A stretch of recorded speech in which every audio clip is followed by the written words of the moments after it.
தேவிப்பட்டினத்தில் வந்து ராமருக்கு வந்து இந்த பாலம் கட்ட சொல்லி போது நவகிரகங்களை கொண்டு வந்து பிரதிஷ்டை பண்ணி பூஜை பண்ணிவிட்டு அதுக்கப்புறமா நீ பாலம் கட்டன்னு சொன்னார்.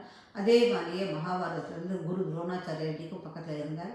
அதுக்கு இந்த உதாரணம் சொல்கிறதுக்கு காரணம் என்ன அப்படின்னு கேட்டீங்கன்னாக்கா, என்றைக்குமே வந்து குருவை நம்ம வந்து ஒரு அட்வைஸ் கிட்ட ஒரு அட்வைஸ் இல்லாமல் நம்ம வந்து எந்த காரணத்தையும் இறக்கக்கூடாது. அந்த காலத்தில் வந்து பிராமணர்களை தான் குருவாக இது பண்ணிட்டா. அதனால் எப்போ உங்களுக்கு இந்த மாதிரியான ஒரு தோஷங்கள் இது ரிலேட்டடில் உங்களுக்கு ஏதாவது பிரச்சனைகள் இருந்தாலும் இது பண்ணினாலும் நீங்கள் வந்து காமதேனுவை வணங்குறது, அதுக்கப்புறம் வந்து குருவை வணங்கலாம். சனி பிரதோஷத்தின் போது குரு வணங்கலாம், பாலாபிஷேகத்தை கொடுக்கலாம். அதுக்கப்புறம் வந்து பிராமணர்களுக்கு சாதம் போட்டு பூஜை பண்ணி செய்கிறதுல வந்து உங்களுக்கு மிகப்பெரிய நன்மை கிடைக்கும். இவருடைய கோத்திரம் என்னது பார்த்தா மாரிச்சி தான் கோத்திரம். ஸோ நம்ம வந்து பூச நட்சத்திரத்தை பற்றி பார்த்துட்டோம். நெக்ஸ்ட்டு நம்ம வந்து ஆயில்ய நட்சத்திரத்தை பற்றி பார்க்க போகிறோம்.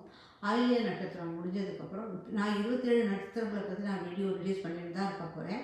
இதில் ஒரு சின்ன ரிக்வஸ்ட் எனக்கு கேட்டால், முதல்ல பெய்ட் யாருக்கு கிளாஸ் தர்றாங்களோ அவங்களுக்கு சொன்னேன். இப்போ வந்து எனக்கு யூடியூபே ஒரு அட்வைஸ் கொடுத்தது, அந்த மாதிரி பண்ணாதீங்க, மெம்பர்ஷிப் ஆனால் போகிறோம். அந்த மெம்பர்ஷிப் ஆனேனாக்கா யார் யார் மெம்பர்ஷிப் இருக்காங்களோ அவங்களுக்கு மட்டும் ஓப்பன் பண்ணி பார்க்க முடியும் அப்படின்னு சொல்லிட்டு, நான் வந்து வெறும் சிம்பிளாக உங்களுக்கு வந்து ரொம்ப அழகாக ஒரு நட்சத்திரங்களை பற்றி சொல்லும்போது, உங்களுக்கு எப்போ உங்களுக்கு நட்சத்திரங்களை பற்றி தெரியுதோ அப்போவே உங்களால் ஜாதகங்களை பற்றி படிக்க தெரியும். ஏன்னா இதில் நான் நிறையா நுணுக்கங்களும் சொல்லித்தரேன்.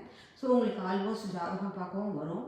அதனால் என்னுடைய வேண்டுகோள் என்ன கேட்டால், இந்த ஆயில்ய நட்சத்திரம் முடிஞ்சதுக்கப்புறம் நீங்கள் வந்து மெம்பர்ஷிப் ஜாயின் பண்ணிவிட்டு நீங்கள் வந்து மேற்கொண்டு இந்த 18 நட்சத்திரங்களை பற்றி இன்னும் மேற்கொண்டு படிக்கலாம். அதுக்கப்புறம் என்னுடைய ஒரு ஸ்கூல் ஆரம்பிச்சிருக்கேன்.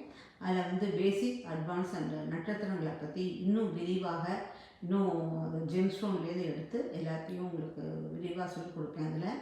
ஸோ யார் யாருக்கு இருக்கோ அது நான் வந்து அட்வர்டைஸ்மெண்ட் கொடுத்துட்டே இருக்கேன். இப்போ பேசிக் தான் கொடுத்துருக்கேன். இன்னும் ஷார்ட்லி நான் வந்து மற்ற சப்ஜெக்டை பற்றிலாம் விரிவாக கொடுப்பேன் விளம்பரம். அது வரைக்கும் பார்க்கலாம். உங்களை நெக்ஸ்ட்டு ஆயுத நேரத்தில் திருப்பி உங்களை சந்திக்கிறேன். வணக்கம்.